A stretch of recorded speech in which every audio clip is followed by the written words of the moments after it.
Thank you. It's good and loud, isn't it? Good morning, afternoon, wherever we are in the day.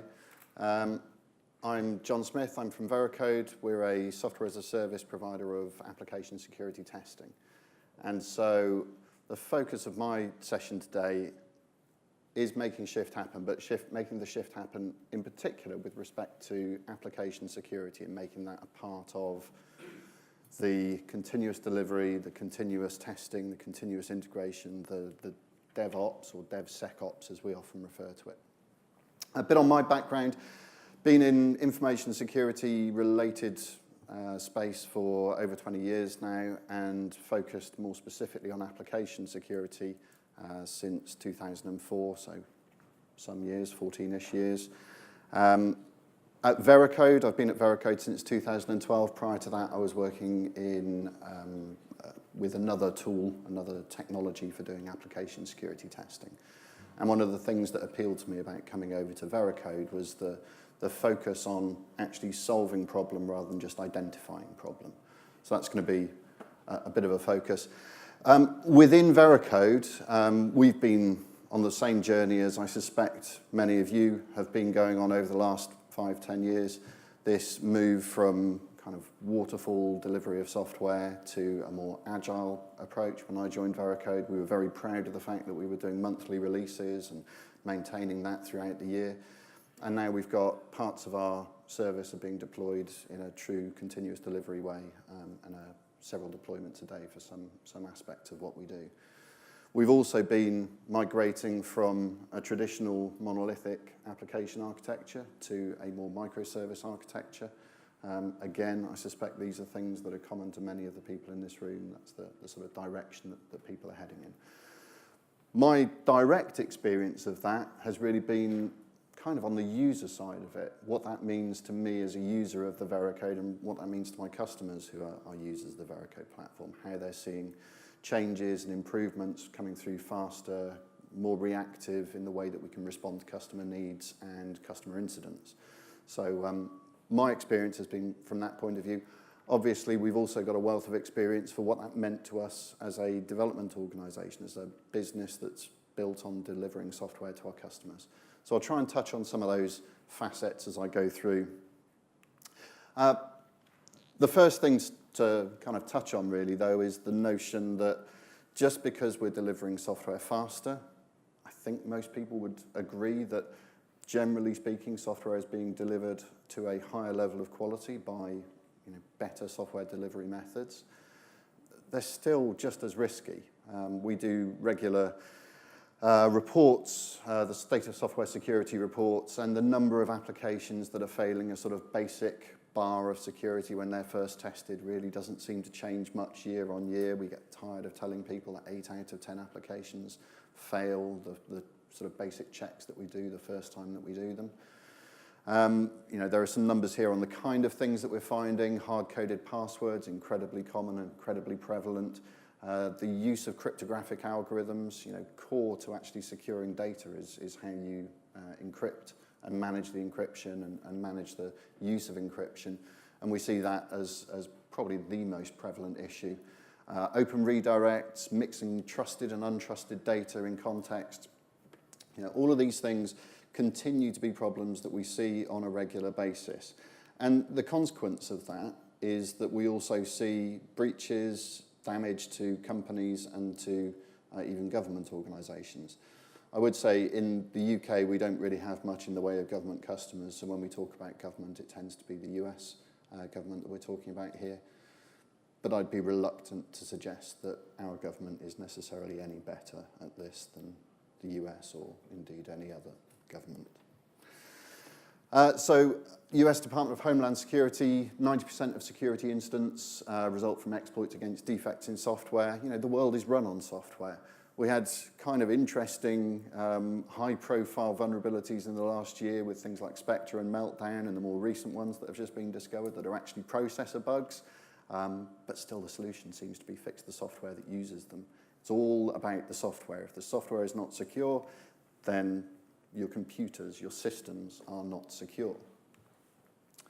And that results in high-profile breaches. So my favourite of many ways of procrastinating. I'm a prime procrastinator when it comes to life and work. One of my favourite ways is the BBC News app. You know, any time I've got a moment to kill, I was sat there for 5 minutes just flicking through the BBC News app. And one of the channels that I particularly look at is cybersecurity. And it's constantly getting new stories in there, new breaches, new incidents, new vulnerabilities being reported. We've had some pretty significant ones over the last couple of years. You know, the retailer here is Target. It's more of a US example, but really quite an interesting kill chain there where it started off with the HVAC supplier for heating, ventilation, air conditioning supplier to Target, and there was a vulnerability in their application, but their systems were connected to Target systems, and so you got the ability to make your way through as a result of that. Other ones here, but let's focus on Equifax, because that's been a pretty high-profile incident of late. And this is another facet of the way that we're developing software, is that less and less of the code that makes up our application is code that we write, and more of it is code that we use. In particular, open source libraries and frameworks that are accelerating how we can get software out of the door. Why write it yourself when someone else has already done the job? But of course, that can mean that you're bringing in risk to your application. So you could be bringing in a component which, unbeknownst to you, has a vulnerability in it. And it could be that the way that you're using that component exposes that vulnerability. Some open source vulnerabilities will be more impactful than others due to the way that those libraries get used. You know, in any particular framework or library, there's a wealth of functionality, and you actually only use typically a small snippet of it. But if you happen to use the small snippet that contains that vulnerability, then you inherit, you basically bring that vulnerability into your code. And that's what happened with Equifax. So an unpatched vulnerability in a Struts 2 framework. You run out of things to say about Struts 2. It's constantly getting you significant issues. The issue was disclosed in March, so it was known about before then. It was privately disclosed and then publicly disclosed in March, and in May the exploit actually happened. I don't think Equifax were particularly being targeted here. This wasn't a case of somebody was looking for a way to target Equifax and this vulnerability happened to come up. The fact is that when new vulnerabilities get disclosed, then quite quickly attackers will start putting together scripts and tools to help them identify where those vulnerabilities might be present. And once they start finding an example, then they'll go on and either exploit it or ignore it if it's not a sufficiently high-value target.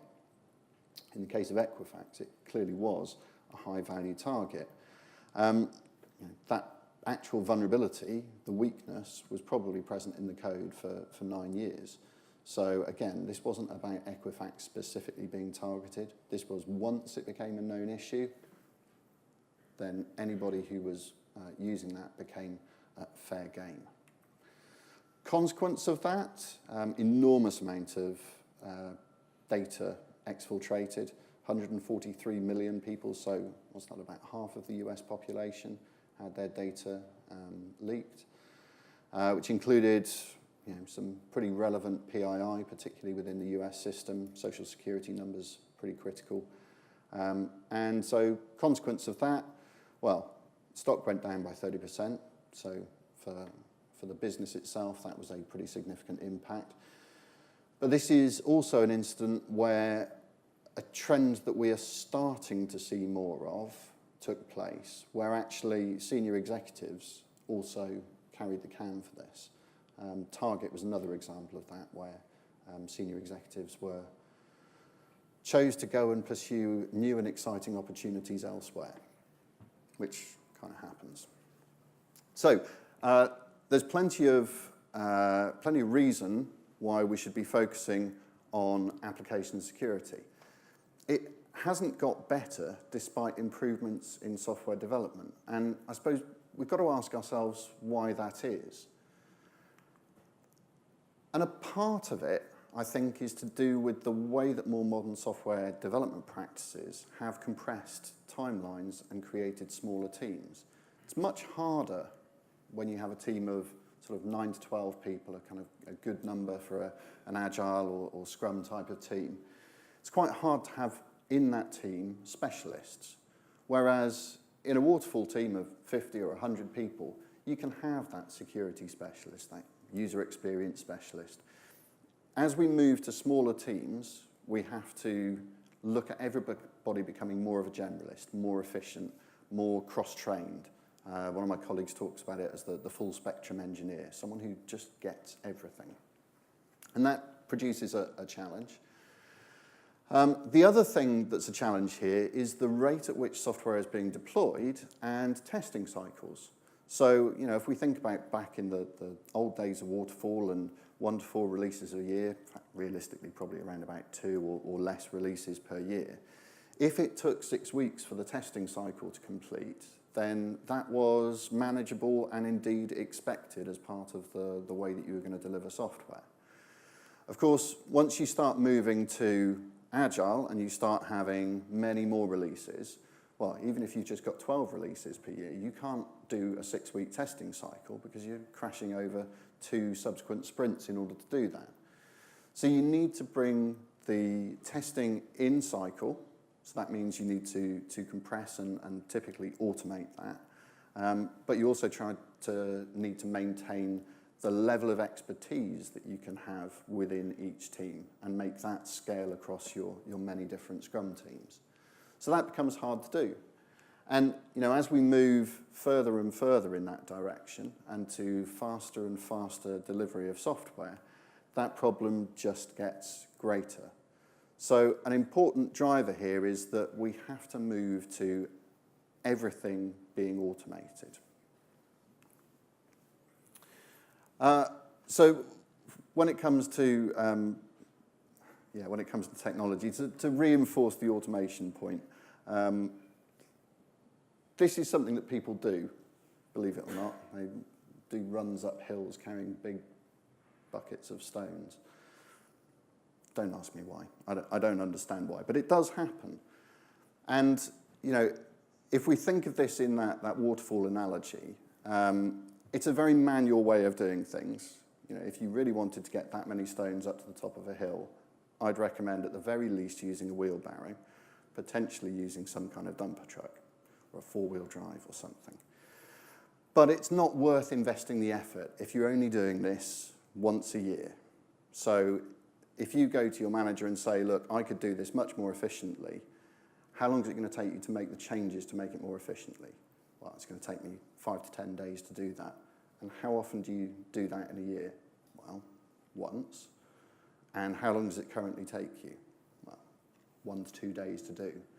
So it's going to take 5 years to get return on investment on those 5 to 10 days of effort to automate something. It just doesn't happen. There's no reason for it to happen. The economic imperative isn't there. One of the nice things we've seen about the move to more iterative and faster ways of developing software is that because those timelines are compressed, we are forced to automate. It makes more sense. If we're now doing those releases 10 to 12 times a year or 12 to 24 times a year, now investing 10 days in automating something that previously took us a couple of days really starts to add value.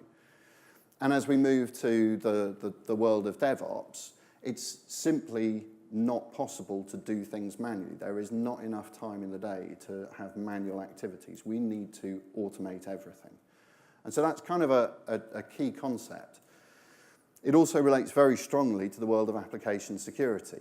You know, if anybody's got an experience of penetration tests and the notion of we're about to go live with the software, let's do a penetration test. If you're only doing that once or twice a year, you can maybe afford to take that kind of time and to have the rework time after the penetration test to actually resolve the issues. In reality, modern software development practices, there simply isn't time for that. So which brings us on to what is DevOps? What's a DevOps team? Many different definitions. Kind of central to the whole thing is the notion that it's probably more cultural than it is anything else. It's the culture of accountability, shared accountability across the delivery process. So whereas parts of the DevOps team may previously have focused purely on the ops side of the house and were used to deploying, operating, monitoring software in production. Now the developers themselves have PagerDuty. They have accountability for the running of that software. So it's no longer, one of my colleagues used as the example of, if you worked on a car production line and you were, I don't know, fitting the brakes on a car production line, every car that comes past is just the same. And then the car comes past that you know your wife is buying. Do you take a little bit more care over the installation of the brakes on that particular car? I think I probably would. You know, unless the marriage is really bad, but let's not go down that particularly dark rat hole. Let's stick in a place of light here. I think you'd be a bit more careful about it. If for no other reason, then there's a realistic chance that if it goes wrong, you might be involved in having to fix it. And that's extra work. And really, that's the same concept that we're getting at with DevOps. If you're the developer writing the code, and you're going to be the person that gets woken up at 2 in the morning when the beeper goes off, well, you know, you're probably going to have more accountability, more investment in the code that you're producing. But again, that does bring this very multidisciplinary requirement there, that you have to be able to cope with all the different parts of the software lifecycle. And as we start to think about how security fits into that, kind of mixing things up a little bit here with both Agile and DevOps on the same slide, and then security comes along. And if this isn't an integrated part of how you're delivering software, then it's not a good person that's coming to you and saying, right, I've tested your software, I've found these 100 vulnerabilities, they need to be fixed before you can go live. At which point the horse trading begins, and it ends up being 2 or 3 of them actually get into the backlog and get fixed, and the rest sort of disappear into nowhere. So again, budget being a constraint there. For security, it's again not just about one part of the delivery cycle, it's about the whole picture. So, talking to customers since 2004 was when I started working in the application security space. And back then there was a lot of evangelizing required. The notion of penetration testing had kind of made its way through because it had been prevalent in the world of network security by that point, and the idea that you might need to test your applications as part of that had kind of sold itself a little bit. But how many times did I talk to a customer and say, well, are you doing penetration testing? And they say, oh, yeah, we do a penetration test before every major release.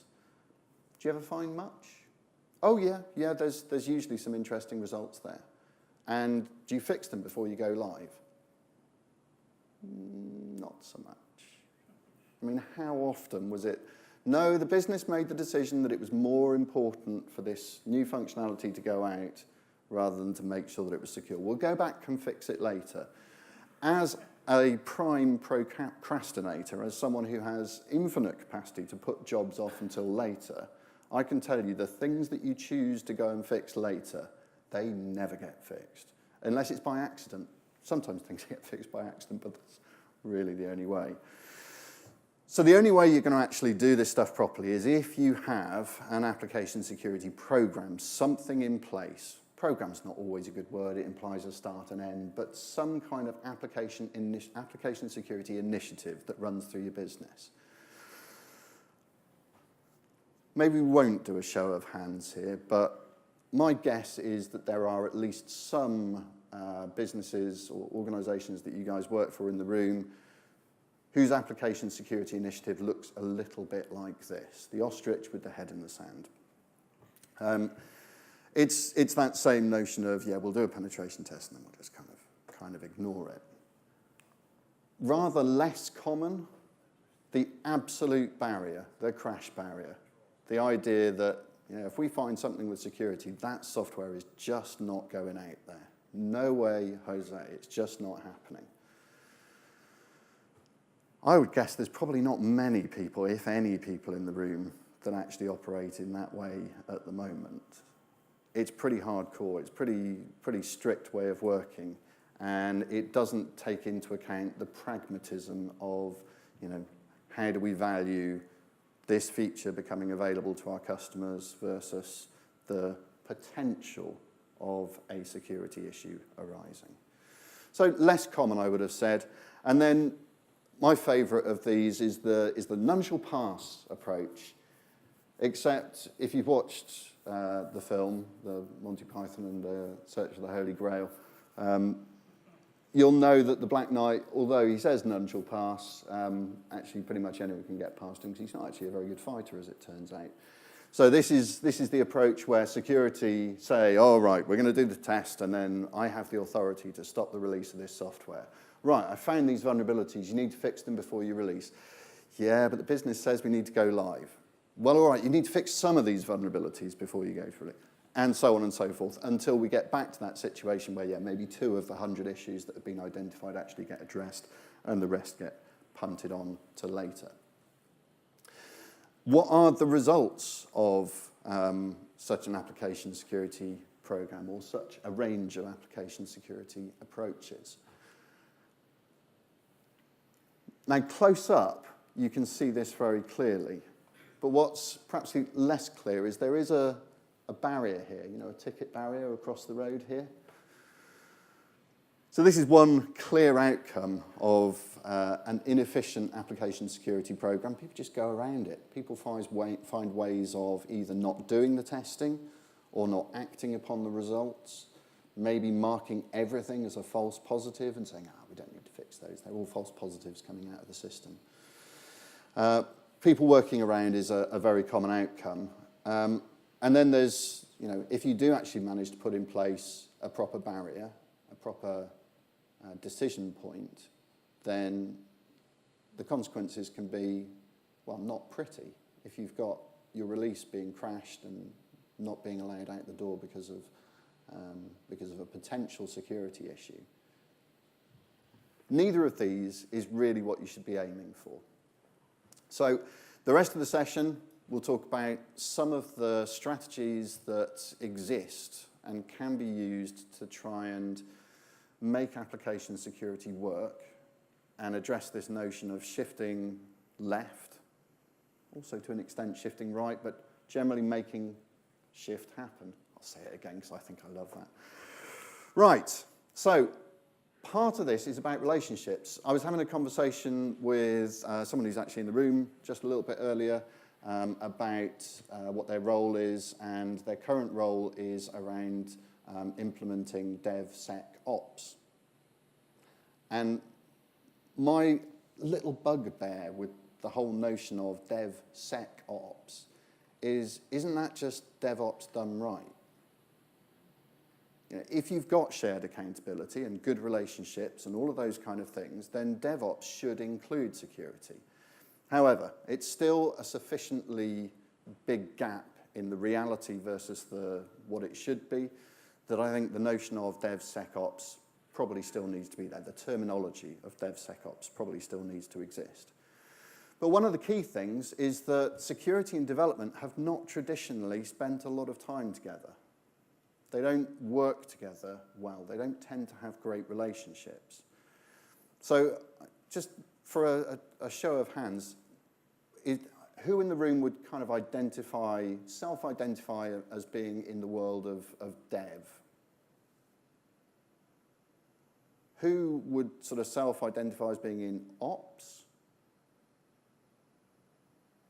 Nice, nice. Would anybody in the room identify as being in security? Excellent, there are. So, one of the challenges I think often happens is that there is no relationship, there is no communication between the two. And the goals that you have, if you are from a security background and from a development background, are often not aligned. So the key strategy here is to start making those relationships happen. It kind of needs to happen from the top, really.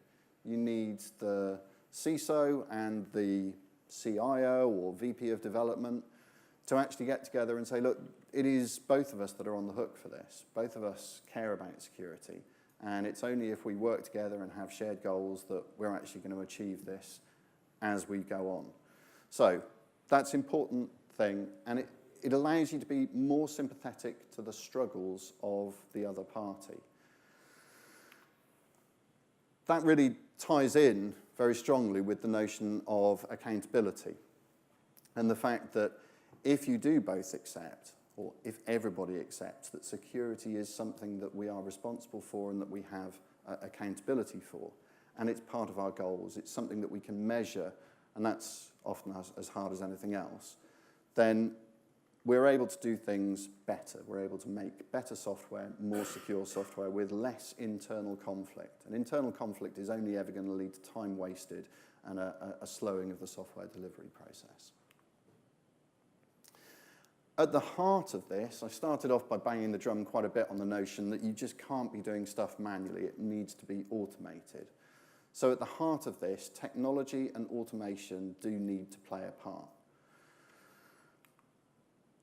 How this looks inside Veracode is what I'm going to be talking about in this slide, showing you the sort of workflows that we use to integrate and automate our security testing as part of our own software delivery process. But the broad strokes of this could apply to any organization, I think. Typically, it all starts with a backlog, some collection of work that needs to be done. And developers going to develop. So developer does work. Now, along the way of doing that work, they will be building the software locally in their IDE. They'll be checking that it compiles correctly.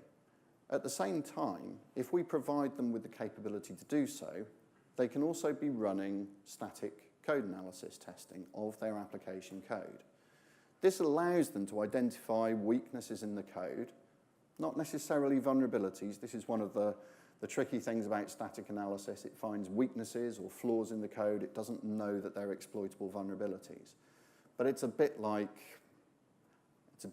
cleaning your teeth rather than just going to the dentist every 6 months. It's that sort of preventative hygiene on your code that can help you avoid introducing weaknesses and vulnerabilities. So let's make that available to our developers.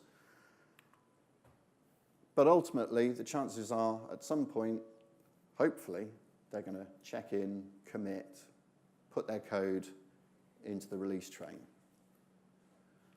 Worth mentioning that there could be manual testing along the way here, individual manual testing, not a full penetration test. But if your developers are being properly trained in what it means to write secure software and what it means to exploit software, then it becomes much easier to do some anti-pattern testing to see whether or not, predictable bad things are doable. So some manual testing can be done by the developer. From this point forward, though, we want to have a fully automated process. So a good example of that is integrating into the continuous integration into the build process such that, again, some kind of analysis, and I generally recommend, again, at this point, static analysis is a really good way of testing your code to identify vulnerabilities. Of course, you'll also be doing things like unit testing at this stage as well. At the end of that, you're going to have a go, no-go decision to make. Did it pass? What does pass actually mean in this context? But let's simplify it down to, did it pass or not? If it did not pass, then we need to feed that information back into our backlog, whatever we're using to track that. Things like Jira are pretty common ways of managing this information. If it did pass, then we can deploy to a QA environment. And now we can start looking at other ways of testing. Once we have a deployed running instance of an application, we can look at actively testing for security issues, something known as dynamic analysis, where the application actually receives requests from a testing tool and you see how the application responds to them. Again, there'll be a regression and functional test suite that you'd expect to run at this point. And again, at the end of this, there's that go, no-go decision to be made. Can we proceed to staging? If you pass all of the valid tests, you proceed to staging and on to production. But realistically, you probably want to rerun the functional and the dynamic analysis, even in staging, before you deploy to production. So what this really revolves around is, first of all, having automated testing capability. So static analysis, dynamic analysis, prime examples of that. IAST is a newer technology that's coming up as well. Software composition analysis can be automated in there as well to see whether the components that you're using have known vulnerabilities associated with them. But we need those testing technologies to be themselves automated. And then we need to automate the way that they are initiated and also automate the way that results from them can be processed. We need to be able to make an automated pass-fail decision. And we need to be able to do something with the results that is actually going to get back into the development process.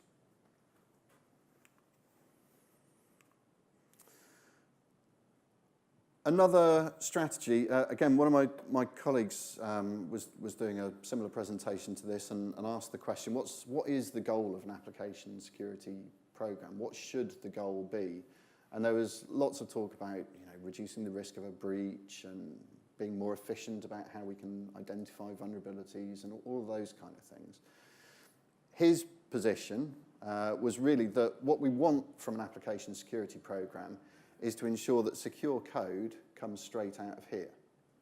So the code comes out of the developer's fingers in a good way. And the only way that you're going to get that is through training.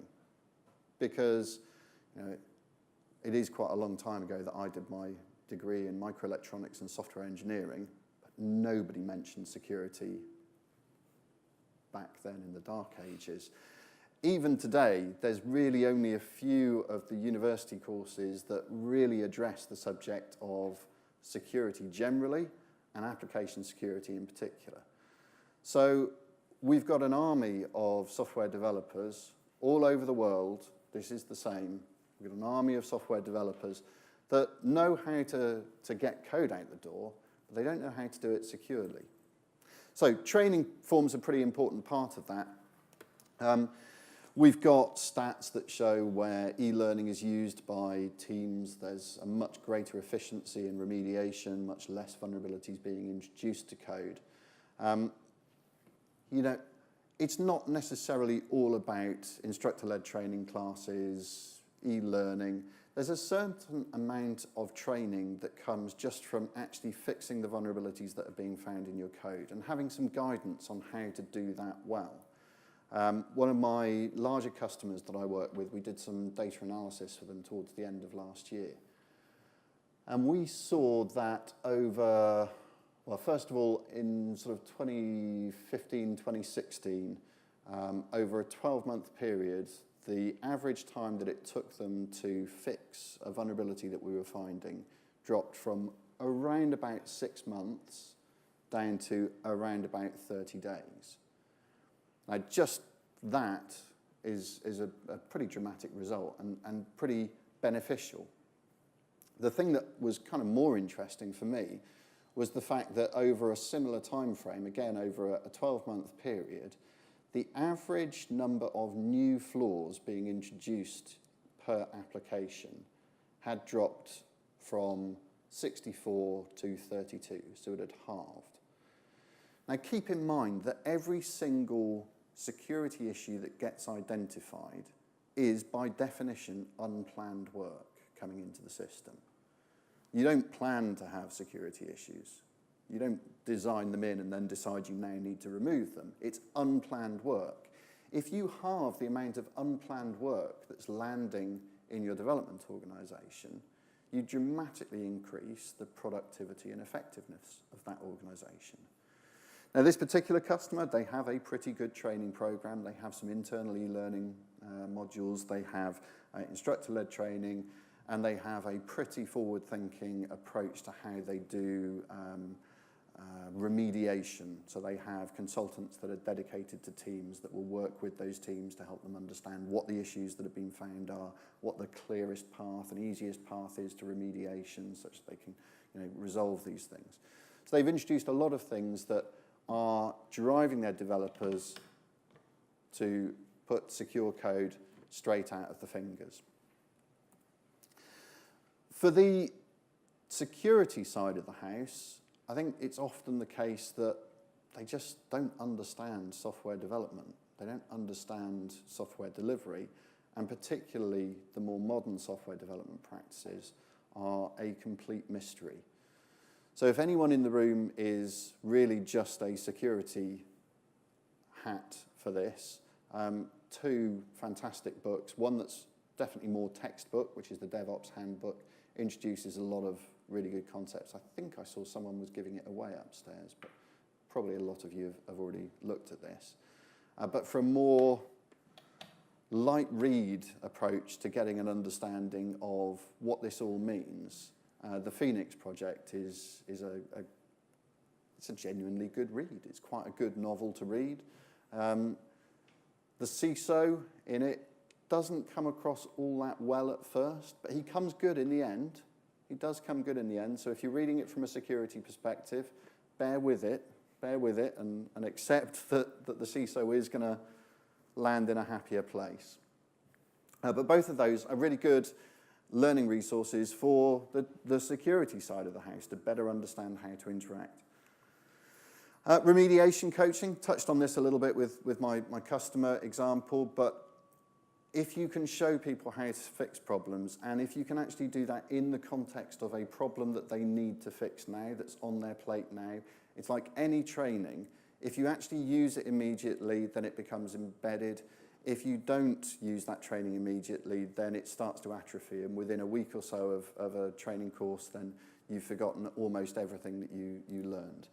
So on-the-job training, remediation coaching, having the facility for someone with a security level of expertise to be able to guide those with less expertise towards a safer path is pretty important. But that's never going to be easy. If we look at the size of a typical security team and compare that to the size of a development organization, there's a huge disparity. Security expertise is tightly constrained in this little group of people, and then the development organization is just expected to comply. So a really good strategy you can put in place, and this is something that you've probably seen from other areas of expertise really, is the notion of security champions or having a guild around security. The whole idea here being that you can start to scale out the security team to give that knowledge into each of the individual Scrum teams. So this might be about providing them with some extra specialized training.